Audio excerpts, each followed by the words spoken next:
En Arctique, les géologues Julia et Oscar effectuent des expériences importantes en plaçant des explosifs sous l'eau. C'est alors qu'ils reçoivent un appel d'urgence. Une alerte de tempête est annoncée, alors ils doivent partir immédiatement sans perdre de temps. Un peu plus loin, un sous-marin russe détecte des sons de haute intensité provenant d'une source inconnue. Ils sont très surpris lorsqu'ils ont l'impression que la surface de la mer commence lentement à s'élever. Le scanner de Julia commence soudainement à être perturbé et la glace autour de son camp se met à se fissurer. Elle veut récupérer ses recherches, mais le temps lui manque. Oscar réagit immédiatement et l'entraîne dans la motoneige. Dans le sous-marin, l'équipe détecte que ces sons sont d'origine biologique et commence à se préparer à agir.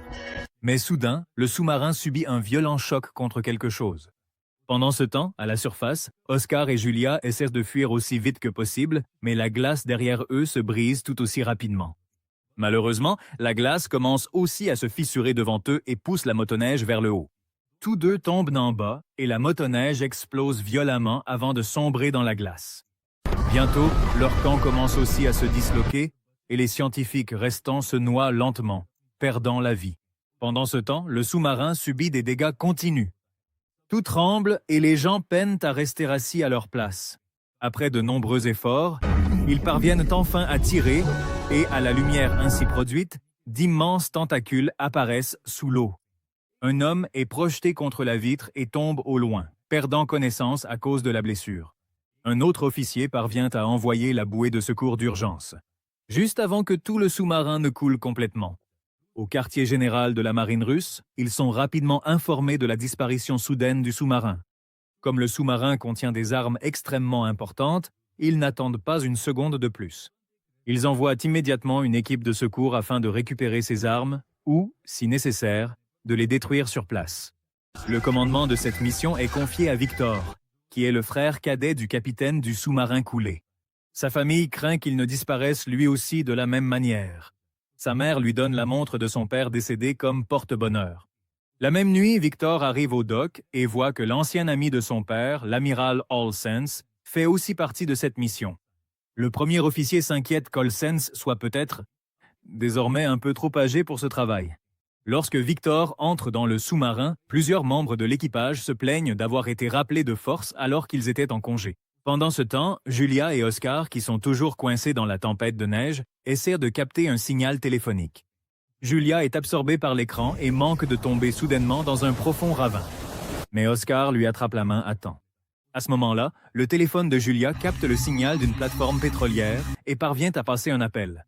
Mais le bruit de la tempête de neige est si fort que les personnes travaillant sur la plateforme n'arrivent pas à bien l'entendre. Quelques instants plus tard, le signal disparaît et l'appel est coupé. Déçu, un joueur tire un coup de feu puis, épuisé, s'effondre sur la neige. Au lever du jour, le sous-marin de secours arrive à l'endroit où le premier sous-marin avait disparu. Après de nombreuses préparations, l'équipe de secours plonge dans l'eau. Pendant ce temps, l'équipage voit que les membres de O-Science emmènent Victor dans une pièce privée. Là, en présence de quelques autres officiers supérieurs, ils présentent un rapport qui inquiète tout le monde. Peu à peu, la rumeur de la disparition du premier sous-marin commence à se répandre. De l'autre côté, Julia et Oscar sont stupéfaits lorsqu'ils voient que le Bow est coincé dans la glace. En voyant cela, ils sont convaincus que quelqu'un viendra forcément les chercher. C'est pourquoi ils décident de rester là. Dès que le sous-marin capte le signal du Bow, il se dirige immédiatement dans cette direction. En chemin, soudainement, plusieurs baleines entourent le sous-marin. L'équipage essaie de descendre sans leur faire de mal. Mais une baleine percute accidentellement l'hélice rotative du sous-marin. All Science ordonne immédiatement d'activer le sonar. Tandis que Victor s'inquiète que les ondes du sonar puissent blesser ces créatures.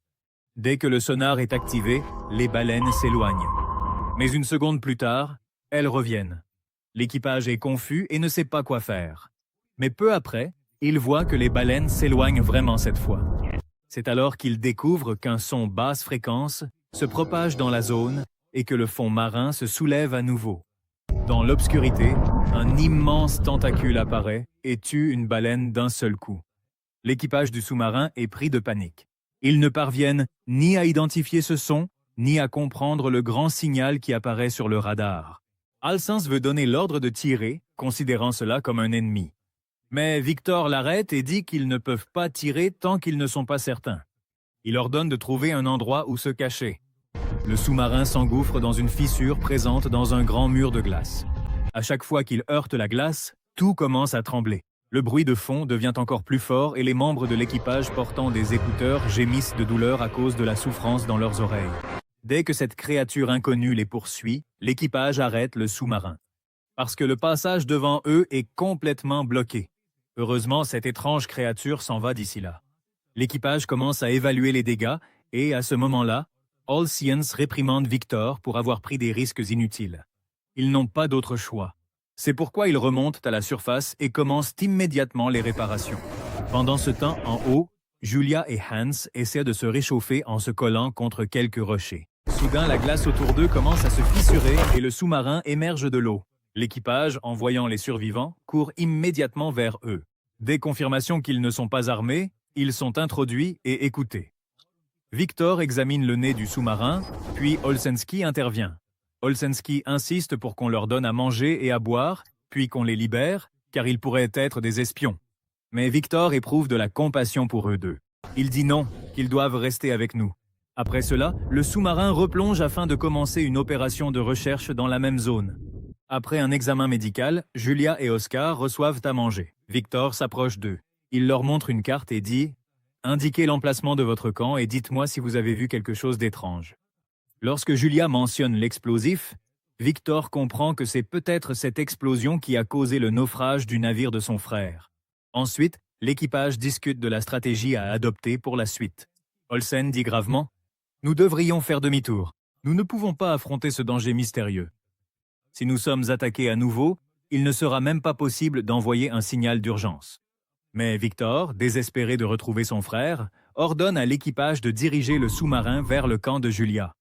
Olsenski l'emmène à part et lui dit « C'est la deuxième fois que tu prends une mauvaise décision. Si nous faisons encore une erreur, nous serons tous perdus. » Après cela, Victor explique la situation à son premier officier. « Nous devons faire vite. S'il y a encore quelqu'un de vivant dans l'autre sous-marin, leur oxygène doit être presque épuisé maintenant. » Pendant ce temps, Julia entend un bruit étrange. Oscar dit que c'est le son du sonar. Peut-être que quelqu'un cherche l'autre sous-marin. La recherche continue. Soudain, le radar détecte à nouveau la présence de cet ennemi mystérieux qui les poursuit. Victor donne immédiatement l'ordre. Trouvez un endroit où vous cachez. Mais cette fois, il se trouve dans une zone ouverte, sans aucune couverture. Voyant la situation empirer, ils envoient un signal d'urgence à la plateforme. Dès qu'ils reçoivent la permission de se cacher de la part de la plateforme, l'équipage ressent un certain soulagement. Le sous-marin se prépare à remonter à la surface. Mais à ce moment-là, les ouvriers présents sur la plateforme voient quelque chose. D'énormes tentacules émergent à la surface de la mer. Ils déclenchent immédiatement l'alarme. Les tentacules attaquent la plateforme, les structures commencent à s'effondrer, des explosions retentissent de tous côtés. Les ouvriers paniquent et essaient de s'enfuir. Mais la plateforme est en train de se briser violemment et ils n'ont aucun moyen de s'échapper. Lorsque le sous-marin perd le contact avec la plateforme pétrolière, Victor essaie de regarder à travers le périscope. Dès qu'il voit les énormes tentacules dévaster la plateforme, son visage se fige de terreur. Il montre aussi cette scène terrifiante au reste de l'équipage sur l'écran.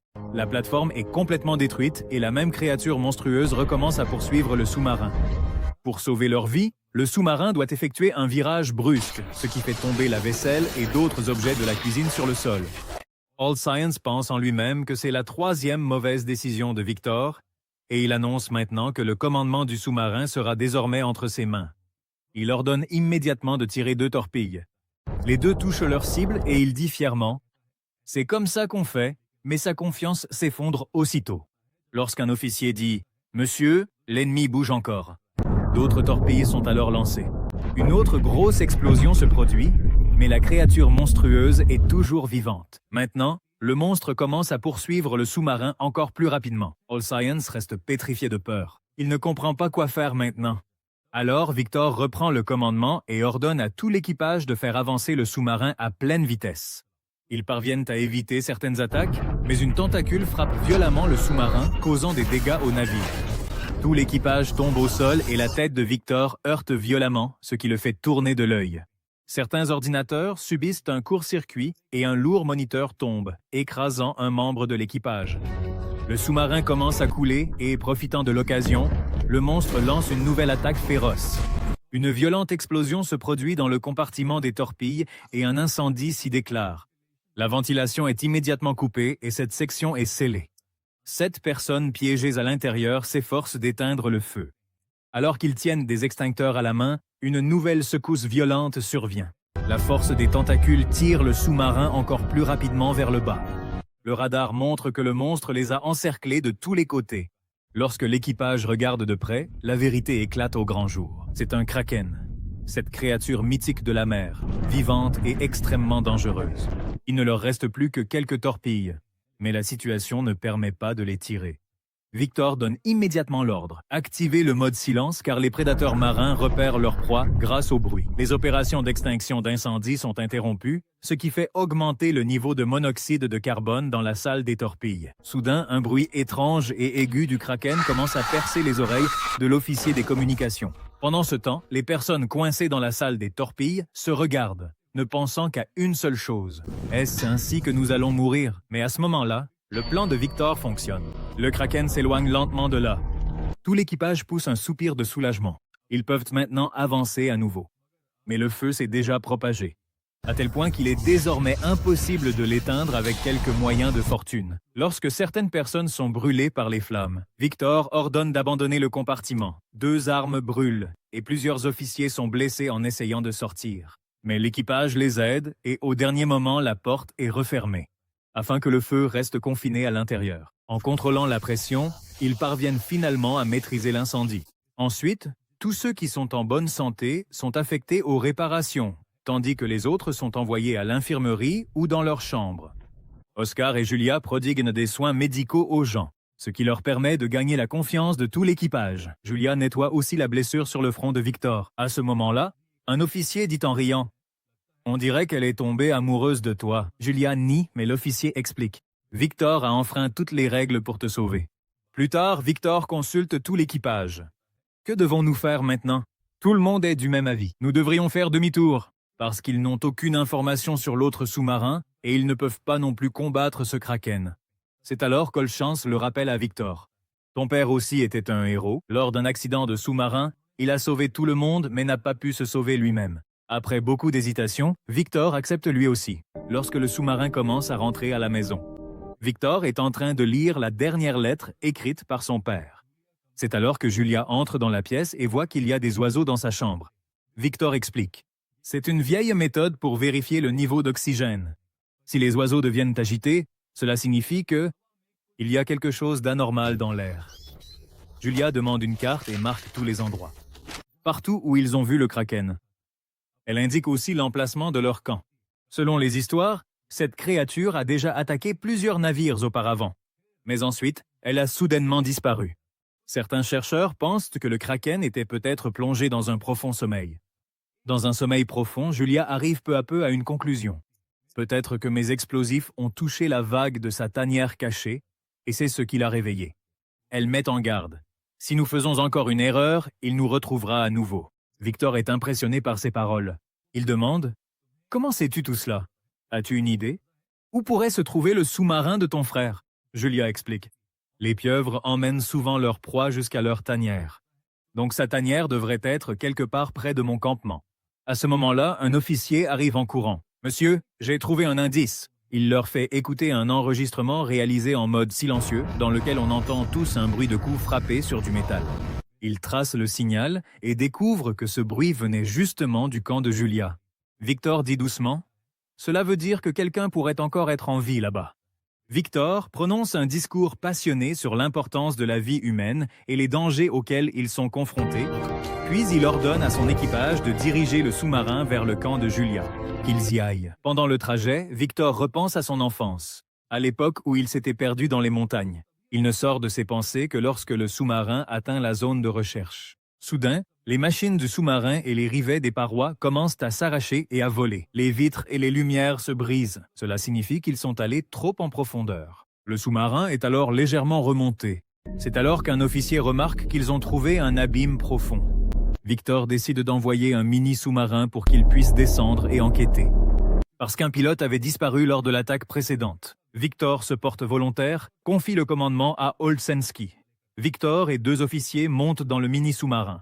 En descendant à 20 mètres, ils entendent des bruits de fissures dans le métal. Le sous-marin n'était jamais allé aussi profond auparavant. La pression commence à les affecter. Donc, s'ils ne trouvent rien rapidement, ils devront revenir. Ils devront revenir. Ils entendent un écho et se dirigent dans cette direction. Là, ils trouvent plusieurs navires coulés. Cela signifie que la théorie et les histoires de Julia se sont finalement révélées vraies. Ils trouvent un autre sous-marin. Il est assez endommagé, mais sa partie consacrée aux notes est encore intacte.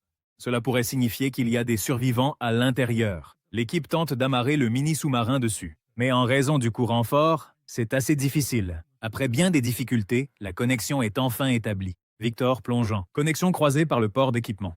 Il frappe à l'écoutille de l'autre sous-marin et le silence devient fou lorsqu'il voit que l'équipage est encore en vie. Son frère Alexander aussi. La nouvelle est transmise au sous-marin et tout le monde célèbre. Alexander explique qu'ils étaient en mode silencieux pour ne pas attirer l'attention du Kraken et qu'ils n'envoyaient des signaux que de temps en temps. Victor fait monter autant de survivants que possible. Il les envoie dans le mini-sous-marin, mais il devient clair qu'ils devront faire 2 trajets. Victor décide de rester avec son frère et qu'un mécanicien restant sera le pilote. Le mini-sous-marin installe un traceur à l'avant pour pouvoir retrouver facilement l'emplacement au retour. Mais ils doivent l'éteindre. Lorsqu'ils réalisent que cela pourrait attirer le Kraken. Lorsque le mini-sous-marin part, tout le sous-marin subit des secousses. Mais heureusement, il ne tombe pas. Quand ils atteignent le sous-marin principal, les survivants sont immédiatement pris en charge. Le nouveau pilote est tellement malade qu'il ne peut pas faire un deuxième voyage. Alors Julia demande de l'aide à Oscar. Oscar a beaucoup d'expérience avec les sous-marins. Il accepte lorsque le mini-vaisseau repart. Olchayansky voit sur le radar que le Kraken commence à bouger à nouveau. Pendant ce temps, Victor et Alexander partent récupérer les armes, comme leur supérieur le leur avait ordonné. Ils atteignent la section des armes du sous-marin endommagé et retirent les codes de sécurité. Mais lorsqu'ils insèrent ces codes dans l'ordinateur, le système ne réagit pas. Victor ne baisse pas les bras. Après avoir appuyé sur plusieurs boutons, le système finit par s'activer. Les armes semblent toujours fonctionner. L'impulsion électromagnétique générée par ce processus est captée par le mini-sous-marin, qui commence alors à avancer dans cette direction. L'équipage du sous-marin principal est effrayé, parce que le Caracar s'est beaucoup rapproché. Ils essaient rapidement de poser le sous-marin sur le fond marin et de passer en mode silencieux. Le Caracan heurte un gros rocher qui tombe directement sur le sous-marin et sous la pression, les rivets commencent à sauter à nouveau. De l'eau commence à s'infiltrer dans un compartiment, ce qui fait douter l'équipage de leur capacité à rester en mode silencieux encore longtemps. Au même moment, le mini-sous-marin atteint les débris. Pendant le processus d'amarrage, le traceur s'active accidentellement. Le crâne est sur le point d'attaquer le sous-marin principal. Mais à ce moment-là, il capte le signal du traceur et commence à nager de retour vers sa cachette. Olson donne immédiatement l'ordre à l'équipage. C'est le moment. Remontons à la surface. Au même moment, Victor rampe à travers un tuyau étroit et atteint la salle des torpilles. Celle-ci était complètement bloquée à cause des débris. De l'autre côté, Alexander entend le bruit de l'amarrage du mini-sous-marin et ordonne à son équipage d'y monter, tandis qu'il attend lui-même son frère. Finalement, Victor atteint la salle des armes et commence à entrer la trajectoire dans les torpilles, tandis qu'Alexander fait la même chose sur l'ordinateur. Il faudra un peu de temps pour charger complètement les armes, et c'est le moment. Lorsque K arrive très près, l'équipage du sous-marin se prépare au choc, car les tentacules du Kraken ont maintenant complètement encerclé le sous-marin. Les 2 frères parlent à la radio et s'excusent l'un auprès de l'autre pour leur dispute passée. Le Kraken brise la moitié du sous-marin, mais heureusement, cette partie n'est que la section arrière vide. Lorsque le Kraken attaque à nouveau, les 2 frères appuient sur le bouton en même temps et l'arme s'active la seconde suivante. Une explosion extrêmement puissante brûle le Kraken et il explose. L'effet de cette explosion est si puissant qu'un rayon de lumière intense traverse la glace de l'Arctique et atteint l'atmosphère.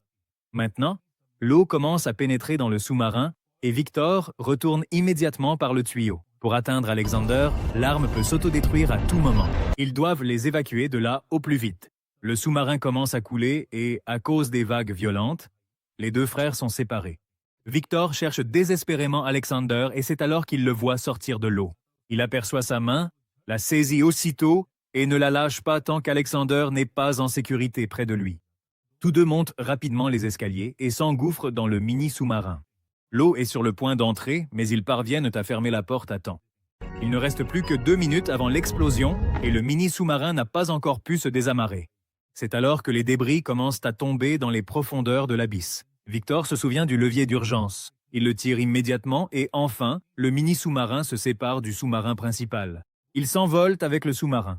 Juste avant l'explosion, les ondes de choc projettent leur mini-sous-marin en le faisant tournoyer dans la mer. À la surface, tout le monde dans le sous-marin principal attend impatiemment des nouvelles.